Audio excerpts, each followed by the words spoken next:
Fellow Nigerians, I address you today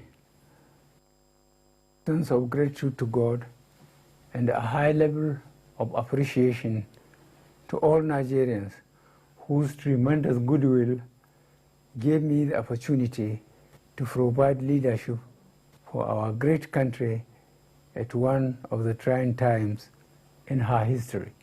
Conscious that today's address would be my last on an Independence Day as your president, I speak to the millions of Nigerians who believed in me, propelled and stood by me in my quest to bequeath a country where all citizens have equal opportunities to achieve their life's desires in a peaceful atmosphere.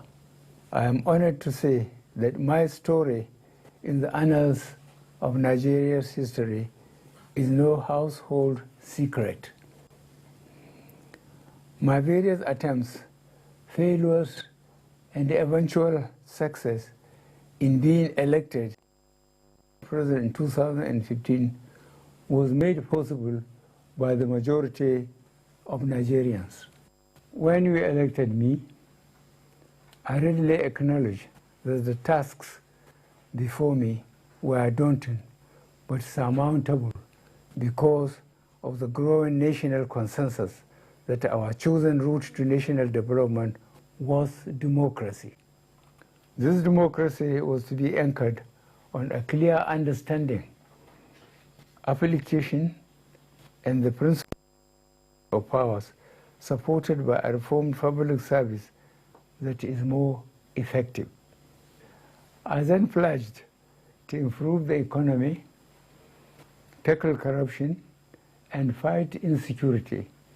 And this was further strengthened by my commitment to lift 100 million Nigerians out of poverty in 10 years as the central plank of my second term in 2019. To the glory of God and His grace, as well as the commitment and passion displayed by many Nigerian supporters, we have made appreciable progress in these areas, but not yet at our destination. Mindful of the task before us, we took some time in settling down and we repositioned the economy. Strategic interventions in core areas at both the federal and sub-national levels. One of the areas where we have made significant progress is in the eradication of deeply entrenched corruption that permeates all facets of our national government. We strengthened the institutions for tackling corruption and also cultivated international support, which aided the repatriation of huge sums of money illegally kept outside the country. The of prosecutions and convictions with associated refunds of large sums of money is still ongoing. Furthermore, we will continue to block opportunities that encourage corrupt practices.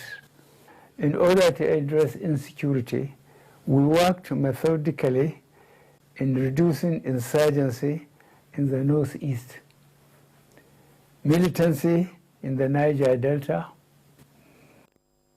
religious tensions in some sections of Nigeria, along with other problems threatening our country. Our efforts in resetting the economy manifested in Nigeria exiting 2 economic recessions by the very practical and realistic monetary and fiscal measures to ensure effective public financial management. In addition, the effective implementation of the Treasury account and cutting down on the cost of governance also facilitated early exits from recessions. Fellow Nigerians, the administration removed several decades uncertainty for potential investors in the oil and gas sector with the first of the sector. Our administration has given desired priority to the agricultural sector through a series of incentives to micro, small, and medium-scale enterprises that resulted in creating millions of jobs. Leading this initiative, the Central Bank of Nigeria's intervention in a number, as well as the Anchor Borrowers Program, had created the required leverages for Nigerians towards self-sufficiency in food and the necessary attraction for farming as a business. The growing contribution of non-oil exports, especially in agriculture, information and communication technology, as well as the performing arts to our national economy, will enhance our foreign exchange earning. We are confronting current economic challenges such as debt burden, growing inflation, living standards, and increasing unemployment accentuated by our growing youthful population. These problems are globally induced, and we would continue to ensure that their negative effects are addressed in our policies. This administration will continue to ensure that our are supported by a robust and contemporary monetary policy that recognizes our peculiarities in the midst of the growing global economic difficulties. This is evidenced by the recent Monetary Policy Committee decision to maintain all parameters, especially interest rates, and marginally increase the monetary policy rate from 14% to 15.5%, cash reserve ratio from 27.5% to 32.5%. It is correct that this will further insulate our economy from overexposure to uncertainties at the international market by restraining growth in core inflation. As we continue to de-escalate the security challenges that confronted us, exception of this administration, newer forms alien to our country began to manifest, especially in the areas of kidnappings, molestation, killings of innocent citizens, banditry, all of which are being addressed by our security forces. I share the pains Nigerians are going through, and I assure you that your resilience and patience will not, as this administration continues to reposition as well as strengthen the security agencies to enable them to deal with all forms of security challenges. At the inception of this administration in 2015, I provided the funding requirements of the security agencies, which was also improved in my second tenure in 2019 to enable them to surmount security challenges. We will continue on this path until our efforts yield the desired results. As we put in place all measures to ensure that Nigeria takes her place in the Committee of Nations, we recognize the importance of a well-educated populace as a panacea to most of the challenges we face. We have therefore and implemented programs designed to create a literate and proficient society that ensure that citizens are availed with opportunities for lifelong achievements. I must confess that I am very pained by the recurrent disruption to our tertiary education system, and I am using this Independence Day celebration to reiterate my call for the striking academic staff union of universities to return to the classroom, assuring them to deal with their contending issues within the limits of the scarce resources available. This administration has made appreciable progress in redressing these issues that have been lingering for over 11 years. The federal government will continue to mobilize resources both internationally and nationally towards funding education to ensure that our citizens are well educated and skilled in various vocations in view of the fact that education is a leading determinant of economic growth and employment generation. Fellow Nigerians, we have also improved our health facilities, especially during and after the outbreak of the coronavirus pandemic, which attracted commendation of the community. As you are aware, Nigeria was one of the countries that defied global predictions of the socio-economic impact of the coronavirus pandemic because of our resilience, commitment, and passion with which we individually and collectively managed the pandemic. This administration embarked on addressing critical ecological challenges across the country into the impact of climate change manifesting in the form of flood, soil erosion, desertification, air pollution, amongst others. We will continue to ensure that our infrastructure drive remains the key to Nigeria's economic growth and for which every Nigerian will feel the impact. The federal government is already expanding port operations to ensure that they provide opportunities for the growth of the Nigerian economy. We have also continued to accelerate our infrastructure development through serviceable and transparent borrowing, improved capital inflow, and increased revenue generation by expanding the tax basis and prudent management investment proceeds in the sovereign wealth fund.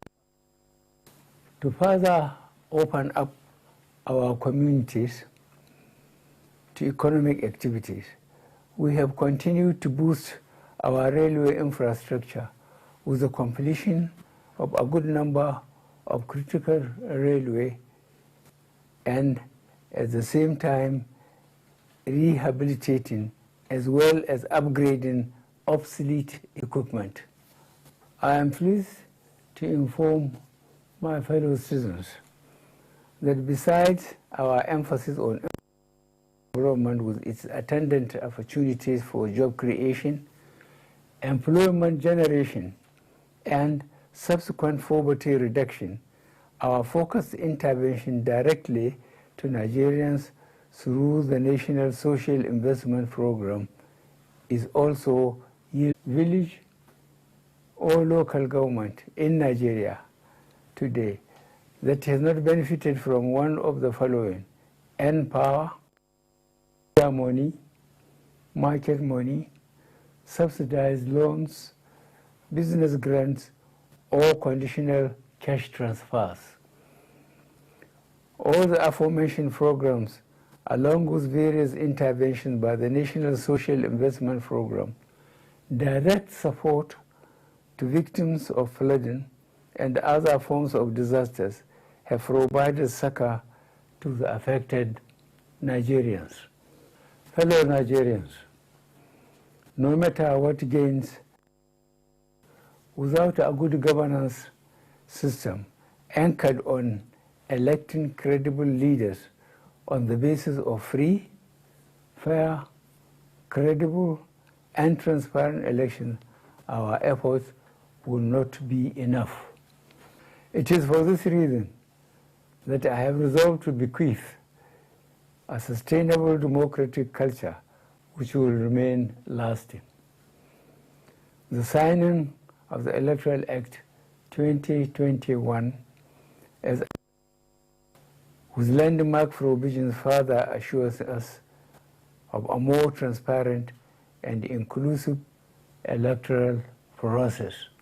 Having witnessed at close quarters the pains, anguish, and disappointment of being a victim of an unfair electoral process, the pursuit of an electoral system and processes that guarantee election of leaders by citizens remain the guiding light as I prepare to wind down our administration. You would all agree that the recent elections in the first 2 years in some states, notably Anambra, Ekiti, and Osun, and a few federal constituencies, have shown a high degree of credibility, transparency, and freedom of choice, with the people votes actually counting. This, I promise, would be improved upon at the 2023 general elections. As we begin the transition process to another democratically elected government, I want to implore all aspirants to conduct issue-based campaigns devoid of hate speeches, as well as other negative and divisive tendencies. I also want to express my wish that we see more female and youth participation in the forthcoming electoral cycle. I am sure that our teeming and energetic youth now realize that violence generally mar elections and so should desist from being used by politicians for this purpose. Reforms in the public sector are already yielding results, especially in the delivery of services. On this note, I urge the general public for citizen-centered services from the relevant authorities.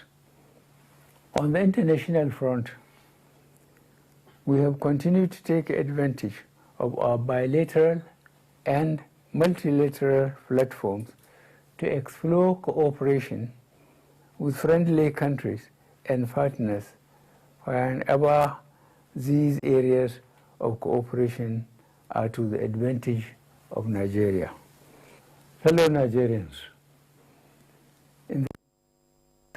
we have witnessed and overcome a good number of challenges that would ordinarily have destroyed our nation.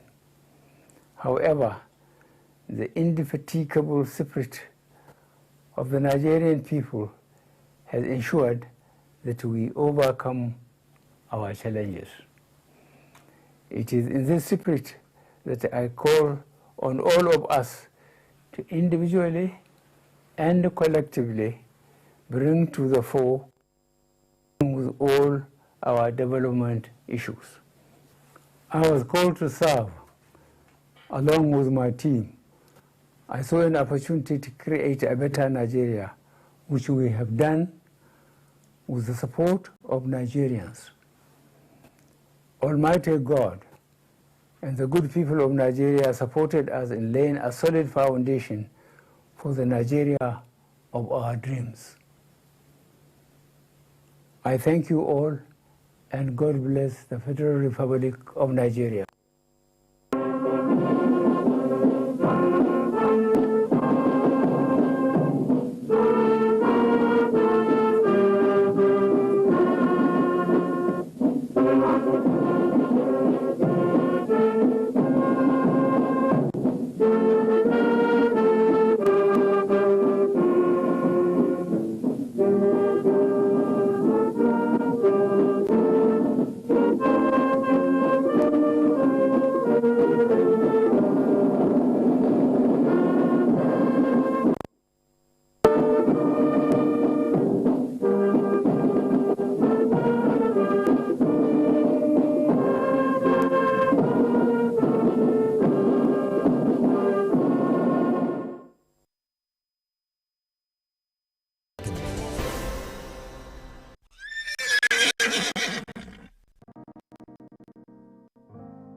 Nation bound.